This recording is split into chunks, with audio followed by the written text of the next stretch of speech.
So this is gonna be part two to what if Deku was in the Purge. So let's get into it. Eyes in the sky, gazing far into the night. I raise my hand to the fire, but it's no use, 'cause you can't stop it from shining through. It's true, baby, let the light shine through. If you believe it's true, baby, won't you let the light shine through for you, for you, for you, for you, for you. Won't you let the light shine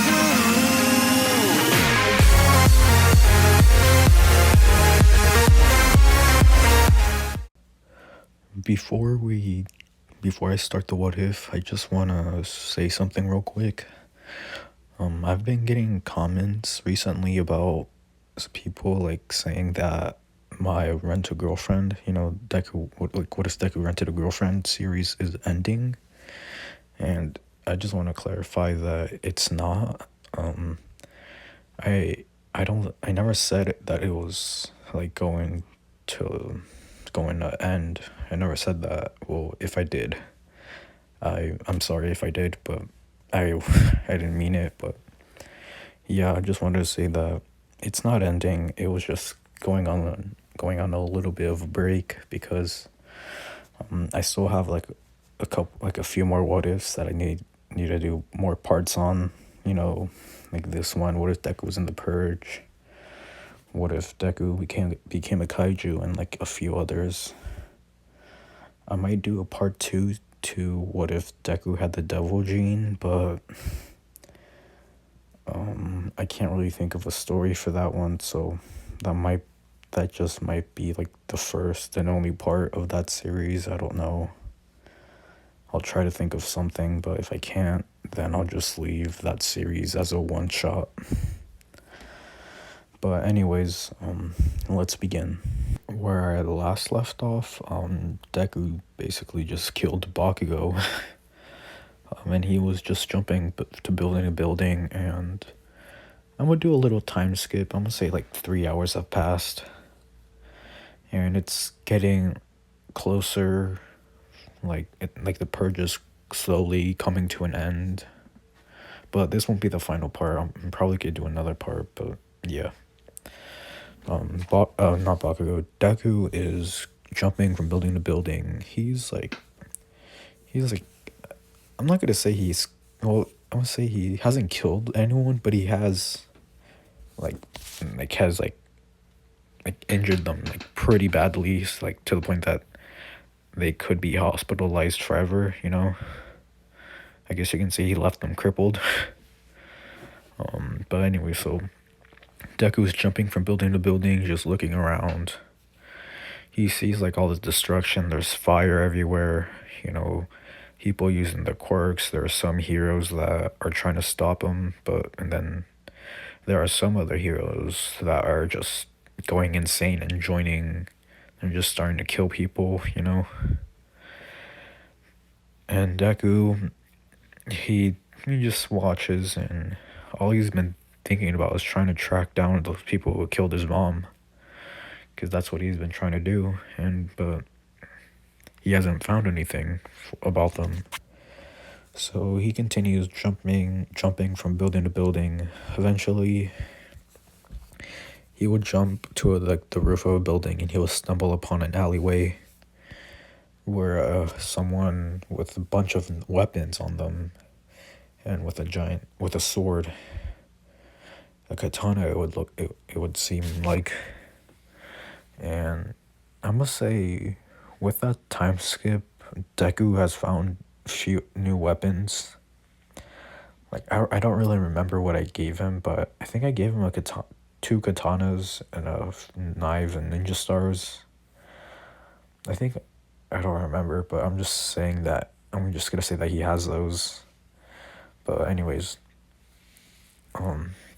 so Deku is looking down on this person in red, and has like a red mask and all that, and he's about to kill someone, and he doesn't he doesn't really want to intervene because it's the purge and he doesn't really care.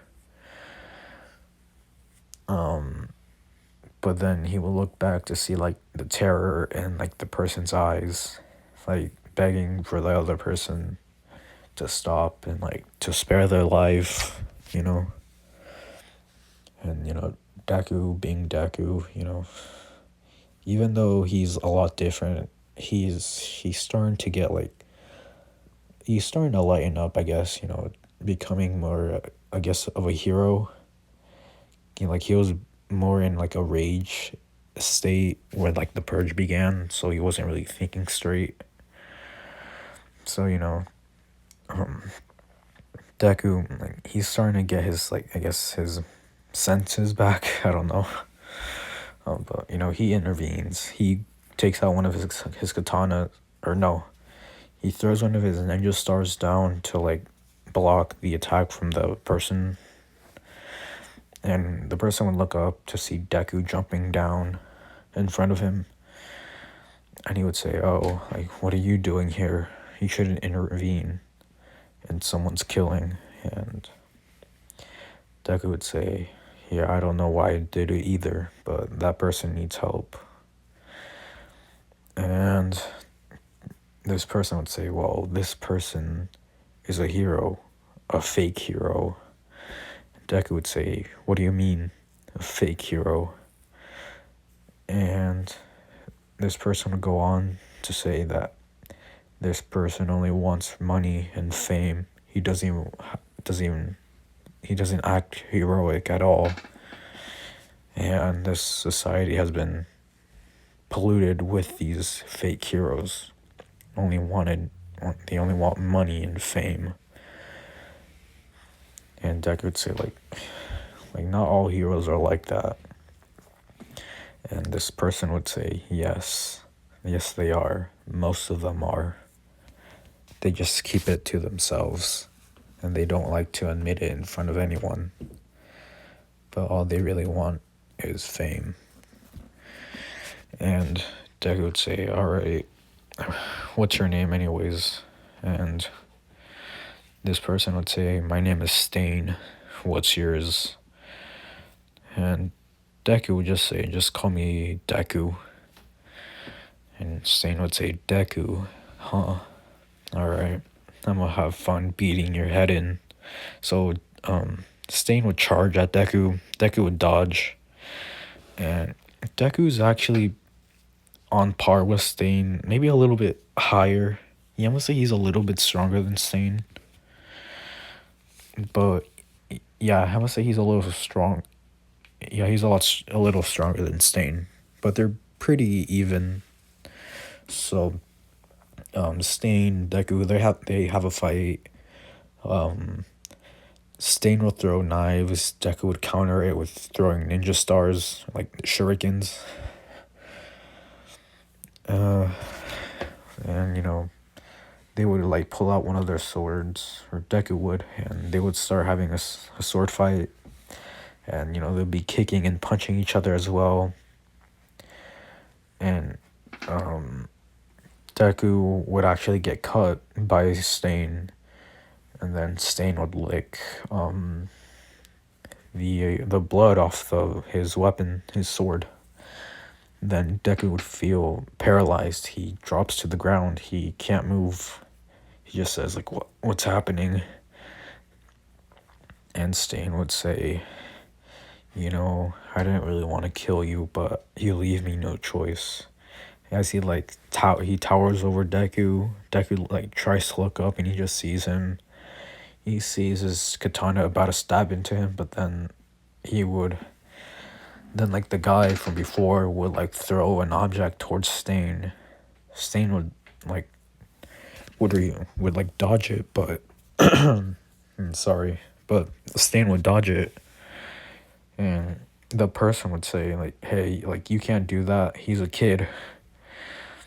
And Stain would say, "A kid or not, he's still a person, and he should die for what he did." And Stain would get distracted long enough for like the his quirk to wear off and Deku to get back up, he would sweep um yeah, he would sweep Stain off his feet. Stain would fall down. Um Deku would grab like his headbands, whatever, like his masks, since like they're really like long. So he would grab them and he would just like start trying to like spin Stain around, and then he would throw him towards like the wall, making a dent in it. And Deku would say, like, come on, like, do you really want to kill me? Stain would say, yes, because you interfered with my hunt or whatever, like with my work or whatever. Anyway, so Stain would get back up, but I must say he had one of his ribs broken by that impact. So Deku notices that he slowed down, not by a lot, but he definitely noticed. And Deku like started to think like, he slowed down. Maybe I broke one of his bones. And Deku would analyze Stain's movement, and then he would come to the conclusion that like Stain has one of his ribs broken. And yeah, Deku would say like, all right, I'm gonna use this to my advantage. So Deku would start like jumping from wall to wall, kind of like Stain does. But he tries to confuse Stain. Like Stain can still like do it, but he's injured right now, so he won't be able to do it as fast. Deku would throw shurikens at him. Stain would block it with his sword. Deku would get in close and throw a kick. Stain would get hit in the chest, making like his injury hurt more, and he would fall back. Deku would rush in again and take all of his weapons, trying to like de-arm him, I guess. Yeah. And he takes most of his knives, and he takes them and he just throws them so Stain can't use them. And so Stain really just has his sword left. So Deku would charge in with both of his swords, and Stain would charge at him as well. But since Stain is injured, his attack pattern is a lot more predictable for Deku because it's slowed down. So Deku would be able to dodge a lot easier.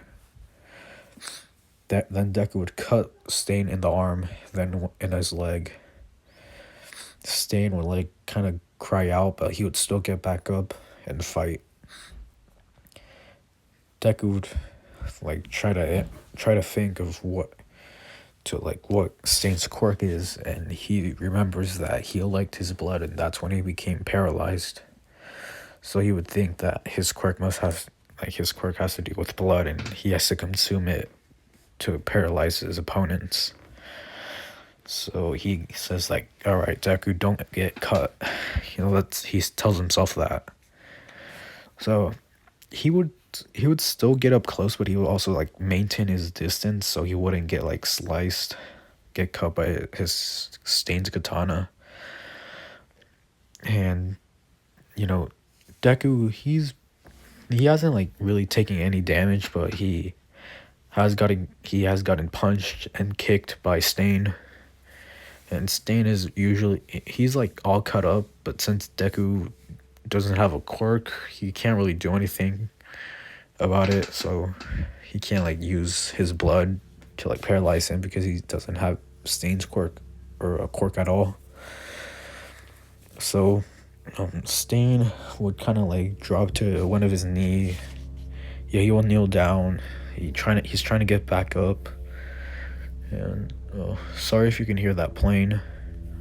But anyways, so Stain would get back up, and Deku would say that was a nice fight, and then he would knock Stain out with a punch. And Deku, as Stain would be knocked out, Deku would kind of like basically like steal up most of his stuff, like what he thinks that's necessary. So he takes his bandanas, I guess, like his red, his white one. Yeah, he would take those, and I would say he would take his weapons as well. He would take his. Well, he doesn't really need a sword, so he would. No, I would say he would just take his sword. And yeah, yeah, basically, yeah. So, and so he would like. So he took like his bandanas to put around his head to like basically hide his identity, I guess. So, so basically, Deku kind of looks like he kind of looks like Stain in a cert. Yeah, basically he looks like Stain, but I don't remember what outfit I gave Deku. I think I gave him armor. I don't. I'm sorry, but I'm gonna say he has a little of a costume change. And I would say he like if he had armor, I would say he ditched the armor because like it was slowing him down. If he had like any like kind of protection, like he took it off because it was slowing him down. And right now he has basically, if you see on the thumbnail, he has a sweater and he has a white t-shirt and like some, I guess, some jeans, or no, well, you know, I'm gonna just say yeah, he would have some pants on as well. And he would actually like spray paint the headbands that he stole from Stain into black, and he would leave the white one as it is. He would put the black one on his forehead, tying it, and you know, he would like cut the other one, and he would like use it to wrap around his arms because he doesn't, so like I guess for extra protection. Then yeah, that's basically, hopefully you can imagine what he looks like. Well, he didn't really hide his identity, but whatever. So I'm gonna say like 20 minutes have passed since then. Deku, he kind of patched himself up. Sorry, he kind of patched himself up, but he just really needed rest. So he just rested for 20 minutes, and then got back up and continued his way on his search for the people that killed his mother. Along the way, he would have come across Yue. He would look at Yue. He's not like close to Yue, but he's like on a building, so he can actually see where Yue is. And I'm gonna say that Yue has become like a sanctuary, so for people who want to be like protected, like they're allowed to go there. And same with the USJ. Yeah. So Deku will look back and he would notice that a big explosion would happen at UA. And Deku would look at it and he would say like, what's going on? Then he would hear another explosion, and more explosions keep on coming. He would see heroes running out of UA trying to figure out what's going on. And Deku would rush towards there, UA. He's like jumping from building to building, and once he like kind of leaves the city, he runs through like the forest that UA is like surrounded by. He's running through there, and he gets to like the side. He's on like the right side of UA, and he goes towards the front, and he sees a bunch of like villains or just like random people trying to get in the UA to like, you know, kill people. And there's most of the heroes, like I'm gonna say like top 10 heroes, I don't really remember their names, but or just like good heroes that are actually like heroes, not like fake ones. But anyways, so you know, then Deku would notice that the villains or like the people there would like inject themselves with something. And for example, he saw one of the people had a mutant type quirk, and he would have like horns and like a tail, and he would have wings. Not like, yeah, I would say he would have wings. I would say he would kind of like have like a little dragon quirk, but it was like really weak, so he can't really like fight with it. But once he injected himself with the substance, he grew in size. His quirk became a lot stronger. His wings like grew larger, and he would almost become like a humanoid dragon figure. And Deku would say like, what did they inject themselves with? And a few other people would inject themselves, and they would start kind of going on a rampage. The heroes are kind of getting overwhelmed, so Deku would step in, and he would rush towards there. He would throw shurikens towards the like, I'm gonna just call them villains. So he would throw shurikens at the villains, and the like, to distract them for a bit, they would notice Deku, and they would say like, get him. So a few of them would rush towards Deku, the dragon one, and I'm say like this random person with like a strength quirk. And so the dragon villain would like breathe fire. Deku would dodge it, and then he would pull out one of his katanas, or both of them, and he would slice them. Like he would he would slice them in the chest, like in an X motion, and he would like, the dragon would like start like kind of crying and roaring at the same time. And then the other guy would try to attack Deku, but Deku would dodge and would stab him through the chest with one of his katanas. And then the guy would like power through that injury, and he would punch Deku in the face. Yeah, sorry. Deku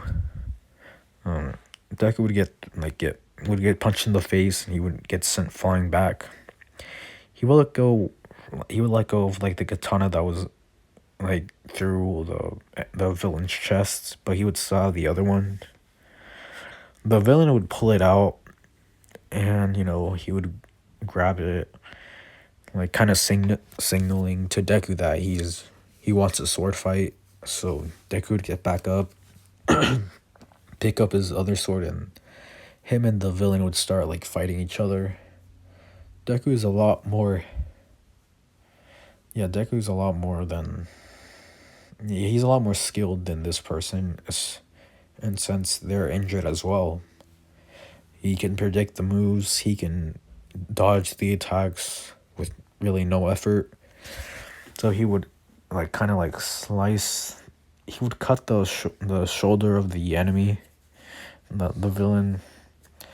Deku would like jump over it, and he would jump over the villain, and basically you know what, he kills him. Yeah, I'm gonna say he just straight up kills him. He basically, as he jumps over the villain, he basically stabs his sword into his head, making like slicing through the brain, that killed him instantly. And Deku would take out his sword, and it's all bloody, and he would just like clean it. Yeah, he would clean off the blood. He would take his other sword, and the heroes and the villains are both of them are shocked that this person just killed someone in front of them. And some like the villains will get mad and say like, you'll pay for that. But like, since like Deku took out a few of them, it's pretty much even for the heroes. So like the heroes would take him out, but they wouldn't kill him. Deku would say like, or the heroes would say like, hey, we know it's legal to kill people, but you shouldn't do it in front of UA. Or no, they would say like, yeah, it's legal to kill people, but that wasn't necessary. And Deku would say, it's either I kill him or he kills me. And like, remember it, this is the Purge. Like you said, it's legal to kill people.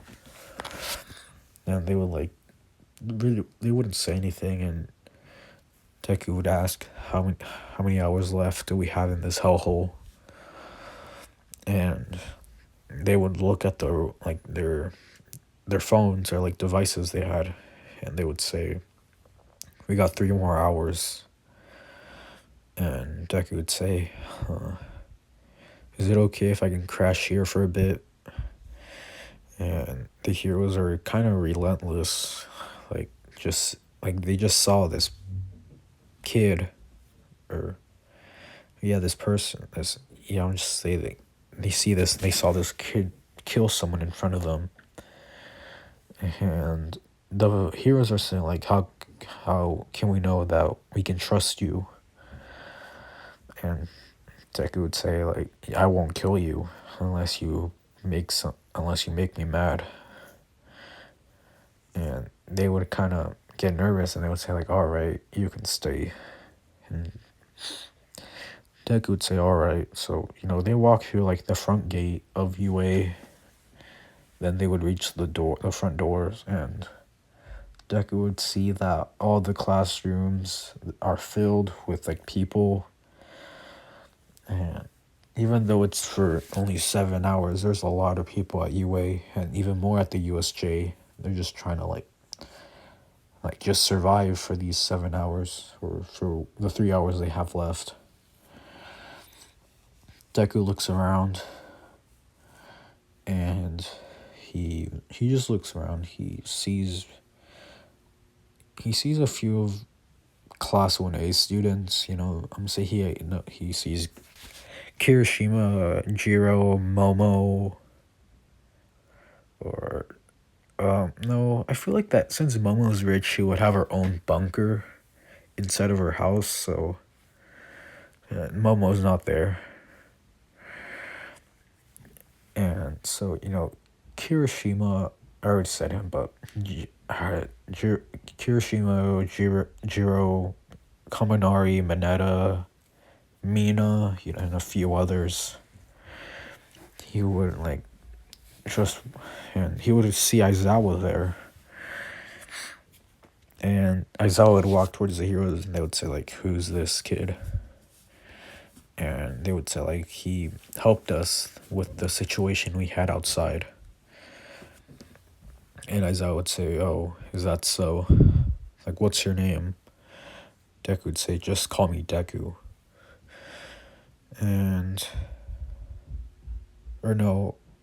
He would just say that. And Aizawa would say like, all right, Deku.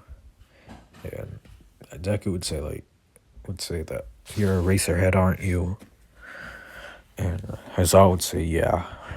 Is that a problem? Deku would say, no. I'm just a fan of you. I'm just a big fan of you.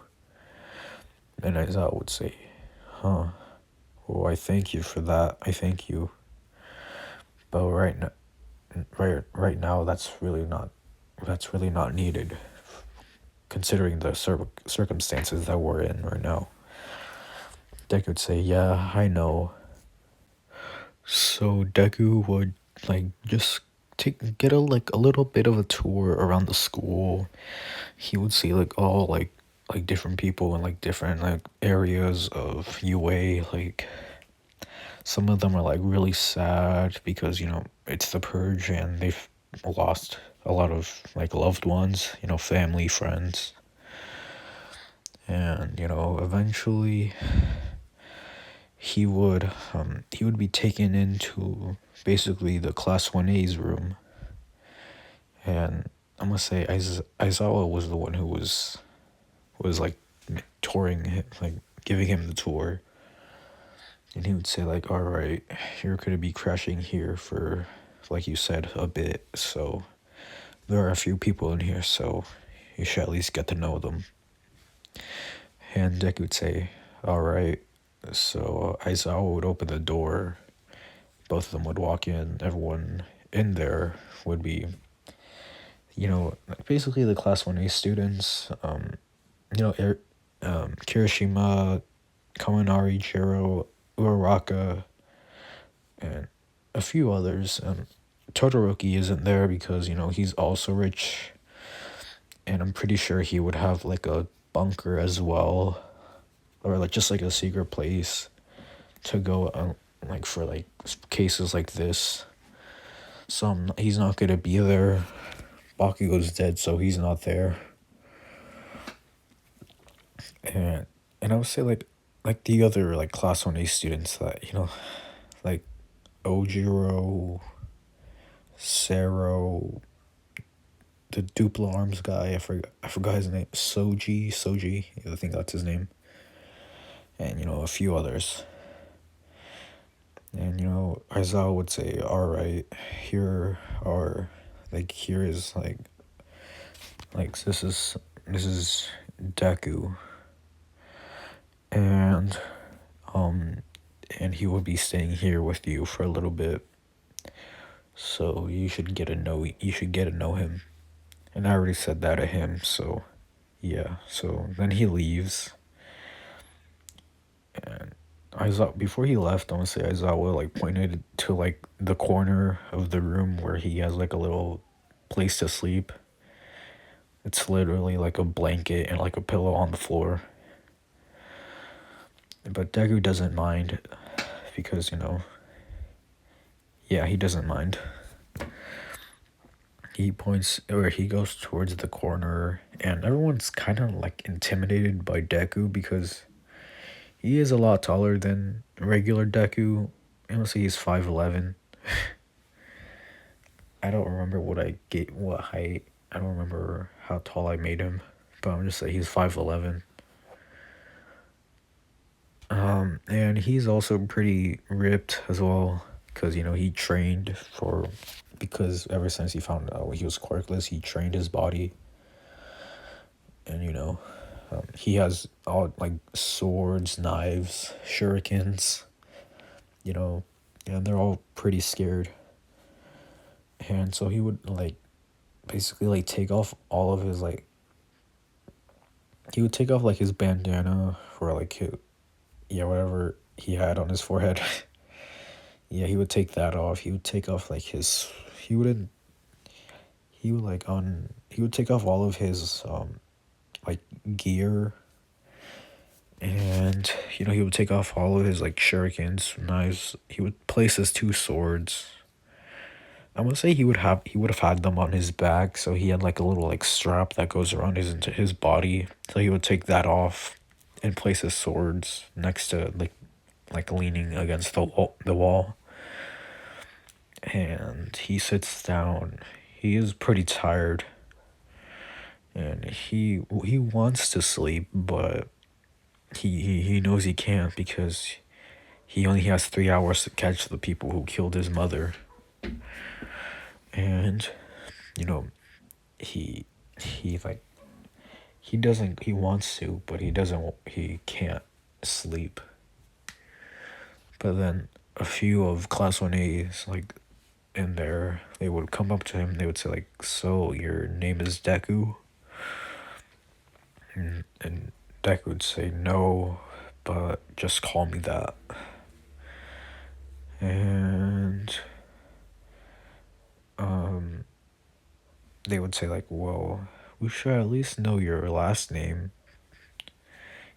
And they would like kind of pressure him, and Deku would give in. He would say, all right, my name is Midoriya. There. They would say, oh, nice to meet you, Midoriya. Everyone would introduce themselves, and Deku would say he wouldn't really like care. He just he would get back up, and he would leave the room. He would explore a little bit on his own. Eventually, he would go to the cafeteria. He would see like like a few people there, or a couple people there, just like eating. There's heroes and just like random civilians working to make the food.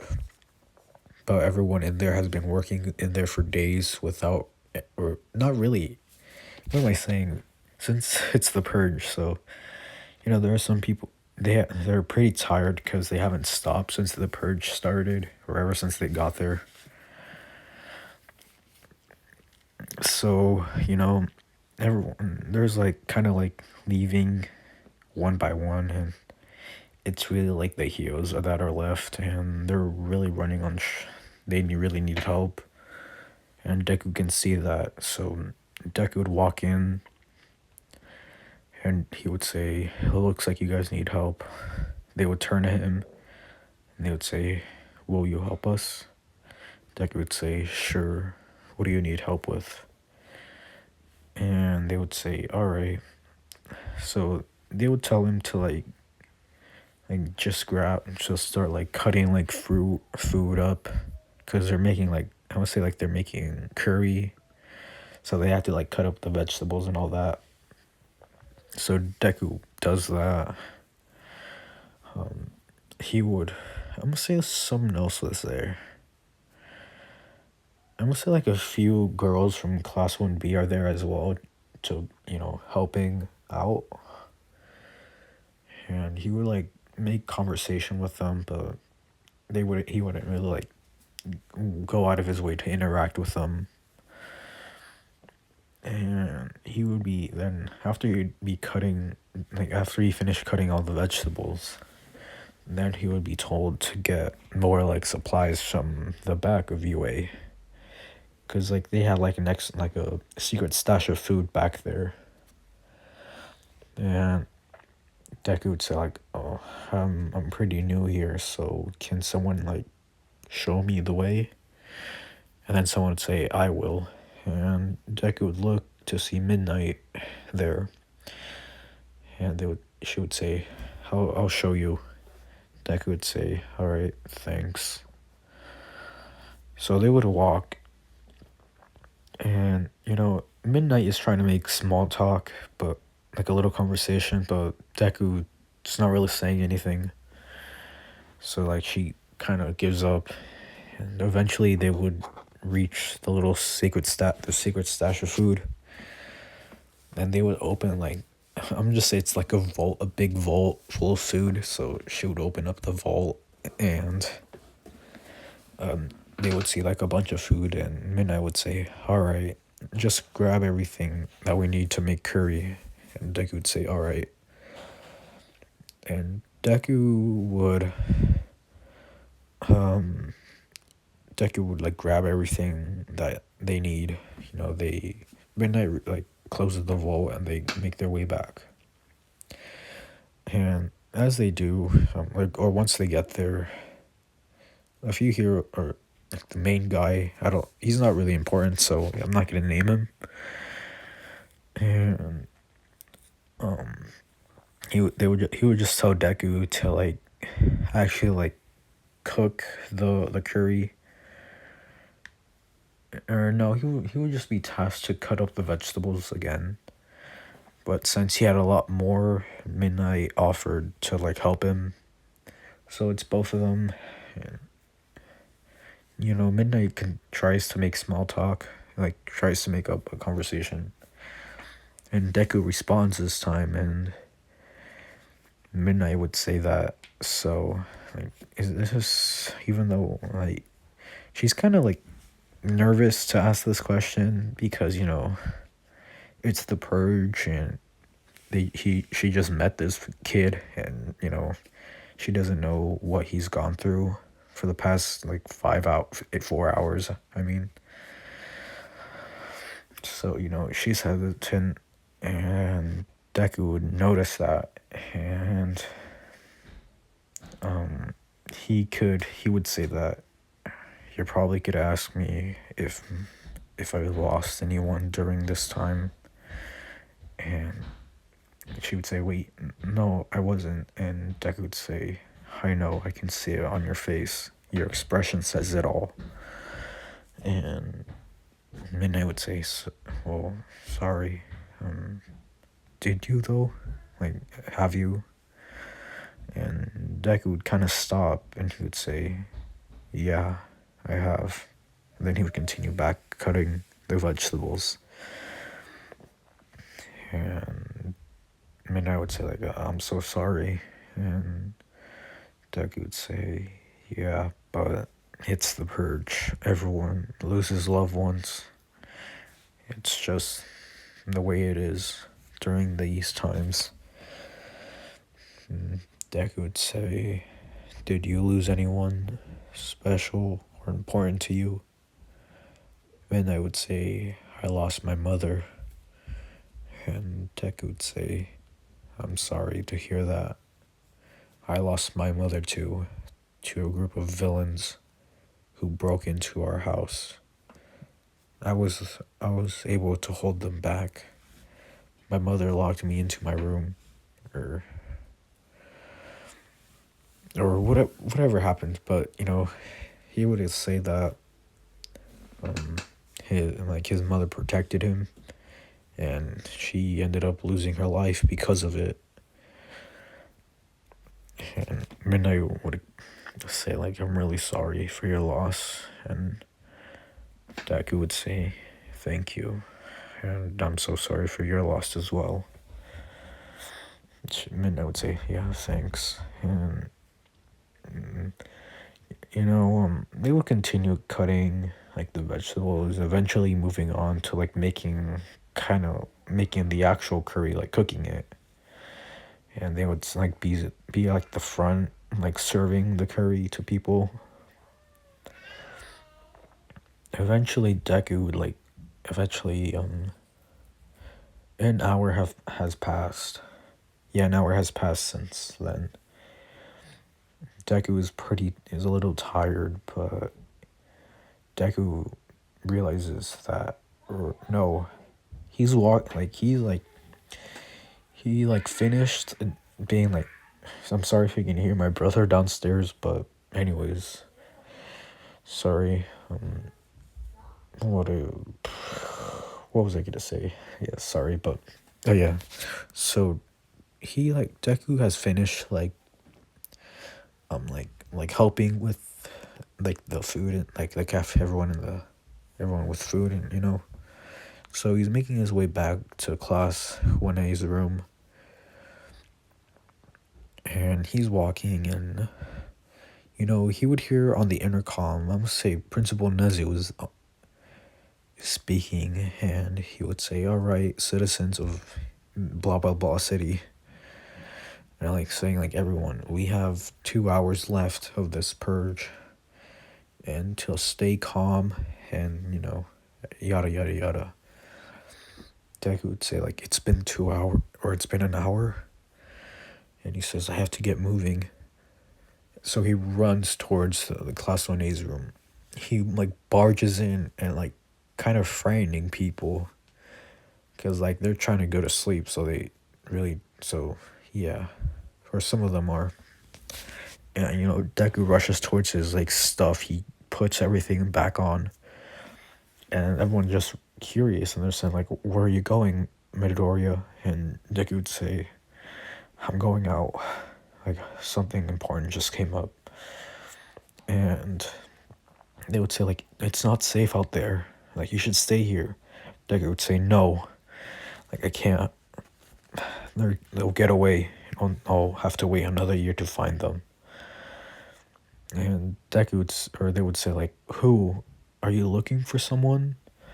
Deku would say, he wouldn't say anything, but he would say, "I have to go." So he would run out of there. And he makes his way towards the entrance.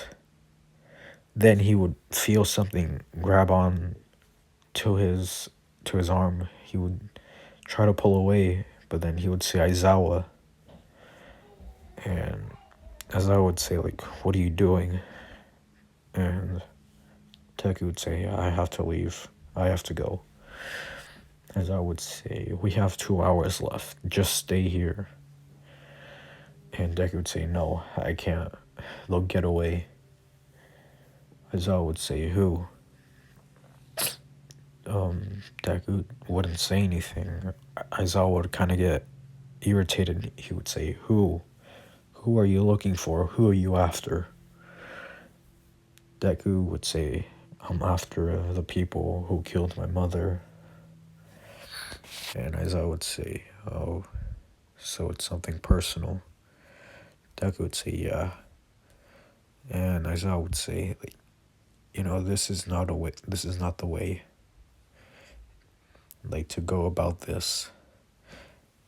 And Deku would kind of stop, and he would listen to Aizawa, and he would say that he's lost people throughout his life, and he's never gone out for revenge or nothing like that.